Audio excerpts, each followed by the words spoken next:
अमेरिकी तैयारों की तबाही के बाद इसराइल का ईरान पर हमले रोकने का ऐलान।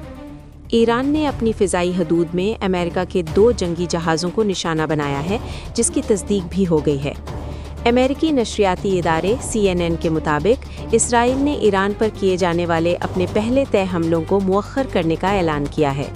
CNN से गुफ्तगू में इसराइली ओहदेदार ने तस्दीक की है कि ये फैसला जुमे के रोज़ उस वक्त किया गया जब ईरान में मार गिराए गए अमेरिकी तैयारे के 2 अहलकारों की तलाश और रेस्क्यू ऑपरेशन जारी था।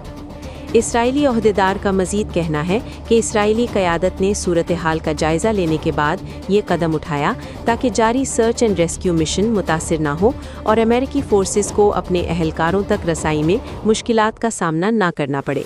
याद रहे कि हालिया दिनों में ईरान और इसराइल के दरमियान कशीदगी में शदीद इजाफा हुआ है और दोनों जानिब से हमलों और जवाबी कार्रवाइयों का सिलसिला जारी है।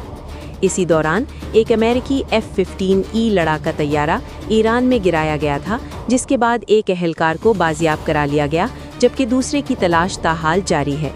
अब तक हमें जो मालूमात हासिल हुई हैं उसके मुताबिक ईरान ने जुमे के रोज़ दावा किया कि उसकी अफवाज ने मुल्क के जुनूब मगरबी हिस्से में एक अमेरिकी लड़ाका तैयारा मार गिराया है, जिसकी तस्दीक 2 ज़राए ने CBS न्यूज़ को की।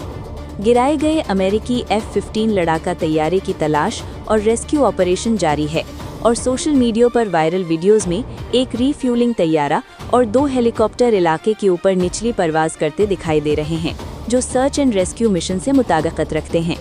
दूसरी जानिब ईरानी गवर्नर ने ऐलान किया है कि जिस शहरी ने अमरीकी पायलट को पकड़ा या गिरफ्तारी में मदद दी, उसे $70,000 इनाम दिया जाएगा।